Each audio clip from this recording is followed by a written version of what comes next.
और अब खबर सतना से है, जहां एक दर्दनाक खबर सामने आई है यहां से, जहां अवैध खनन के लिए किए गए गड्ढों ने एक ही परिवार की 3 बच्चियों को छीन लिया। बेटियों को वियोग में मां बार बार बेहोश हो रही है। आपको बताते चले कि पिता के आंसू रुकने का नाम नहीं ले रहे हैं। घटना सतना के रिछूल गांव की है, जहां तीनों बहनें आम तोड़ने जा रही थी। इसी बीच अवैध खनन के लिए खोदे गए गड्ढे में तीनों गिर गईं। वहीं गांव वालों को जब तक घटना की जानकारी मिली तब तक बहुत देर हो चुकी थी, जिसके बाद तीनों के शवों को गड्ढे से बाहर निकाला गया। हद तो तब हो गई जब तीनों बच्चियों का शव पोस्टमार्टम के लिए ले जाना था, लेकिन एक एम्बुलेंस तक नहीं मिली।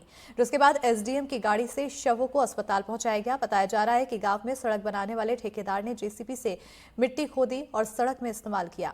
इसे रोकने के लिए ना तो ग्राम पंचायत और ना ही सचिव ने कोई कदम उठाया, जिसके कारण तीनों बच्चियां हादसों का शिकार हो गई। और घटना के 20 घंटे बाद भी ठेकेदार, सरपंच और सचिव के खिलाफ कोई एफआईआर नहीं दर्ज की गई है। वहीं मामले पर जब थाना प्रभारी रोहित यादव से बात की गई तो उन्होंने मामले को लेकर विभागों से जानकारी लेने की बात कही है। ज्यादा जानकारी के साथ फोन लाइन पर सहयोगी ज्ञान शुक्ला जुड़ चुके हैं। ज्ञान, आखिर क्या अब कार्रवाई की गई प्रशासन की तरफ से, क्या कुछ कहा जा रहा है इस पूरे मामले पर?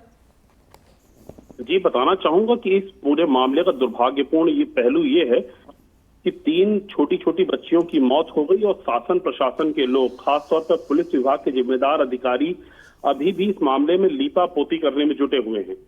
स्पष्ट रूप से ये बात पूरे ग्राम सभा के लोग, परिजन कह रहे हैं कि वहां पर जो ठेकेदार था मान सिंह, उसके द्वारा जेसीबी से गड्ढा कराया गया था और इन अवैध उत्खनन के गड्ढों में ही जो पानी भर गया था उसमें ही डूबने से इन बच्चियों की मौत हुई।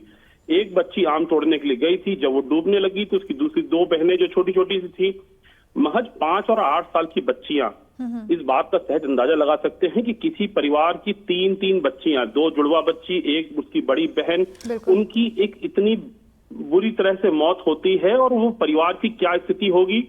और वहां पर चूंकि ठेकेदार एक रसूखदार समाज से जुड़ा हुआ व्यक्ति है और उसका दबाव इतना प्रबल था कि आज सवेरे जब यहाँ पर पीएम के लिए उन बॉडीज को लाया गया तो परिजन कुछ भी खुलकर बोलने से डर रहे थे। बिल्कुल, एक विडंबना परिवार के सामने, जहां उनकी 3 बेटियां उनके आंखों के सामने अब जिंदा नहीं है और ऐसे में अब वो इसके खिलाफ कोई कार्रवाई की मांग भी नहीं कर पा रहे हैं क्योंकि खौफ इतना ज्यादा उनके बीच है। बहरहाल बहुत शुक्रिया तमाम जानकारी देने के लिए ज्ञान।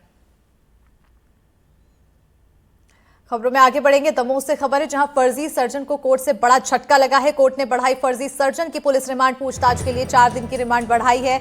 7 मौत के बाद हुई थी नरेंद्र यादव की गिरफ्तारी। फर्जी सर्जन नार्को टेस्ट करवा सकती है एसआईटी। पीएचक्यू को एसआईटी ने दिया था नार्को टेस्ट का आवेदन। तो बड़ी खबर से आप सभी को रूबरू करा रहे हैं, जहां बता दें कि फर्जी सर्जन को कोर्ट से बड़ा झटका। कोर्ट ने बढ़ाई फर्जी सर्जन की पुलिस रिमांड। तो बताते चलें कि फर्जी सर्जन मामले में रिमांड बढ़ने पर सरकारी वकील संजय रावत ने आखिर क्या कुछ कहा है, ये भी सुना देते हैं। हमारे सामने हमारे साथ मौजूद हैं शासकीय अभिभाषक। हम बात करते हैं कि आखिर क्या वजह रही कि वो पुलिस को फिर से पीआर लेना पड़ी। सर, क्या कहेंगे आप? तो आज दमोह कोतवाली पुलिस द्वारा डॉक्टर जान एम कैम को पुनः 5 दिन उपरांत जो है पुलिस रिमांड पश्चात प्रस्तुत किया गया और पुलिस द्वारा 5 दिन की पुनः पुलिस रिमांड की मांग की गई थी, जिसमें माननीय न्यायालय द्वारा 4 दिन का पुलिस रिमांड जो है स्वीकृत किया है। पुलिस का ये कहना है कि चूँकि इसमें जो इसके मेडिकल डॉक्यूमेंट हैं, कुछ ऐसे फर्जी डॉक्यूमेंट हैं, कुछ आधार कार्ड है, कुछ पैन कार्ड है और कुछ इसकी सील वगैरह जो है, कुछ डाई वगैरह प्राप्त हुई है, कुछ अनुभव प्रमाण पत्र जो फॉरेन की भी हैं, इंडिया के भी हैं, जिस संबंध में हमें संबंधित अथॉरिटी से सत्यापित किया जाना है। क्योंकि कुछ फॉरेन के हैं, कुछ आंध्रा के हैं, कुछ नोएडा के हैं, कुछ पश्चिम बंगाल के हैं, जिसमें हमें समय लगेगा और पूछताछ की जाना है। इस कारण जो है पुलिस द्वारा पीआर की मांग की गई थी और माननीय न्यायालय द्वारा इस कारण ही जो है पुलिस रिमांड की गई। जांच का स्तर न केवल दमोह और मध्य प्रदेश है, बल्कि प्रदेश से बाहर भी कई प्रदेशों में उसके काम करने की डिग्रियां हैं, उसके जो अनुभव प्रमाण पत्र है पुलिस को प्राप्त हुए हैं। इसके साथ ही राष्ट्रीय स्तर नहीं, अंतर्राष्ट्रीय स्तर की कई डिग्रियां हैं और पुलिस लगातार उसकी जांच कर रही है। पुलिस ने 5 दिन की पुलिस रिमांड मांगी थी, किंतु न्यायालय ने 4 दिन की पुलिस रिमांड को स्वीकार किया है और जाहिर सी बात है 4 दिन में दमोह पुलिस को और नई कामयाबी मिल सकती है। एनडीटीवी के लिए दमोह से आजम खान।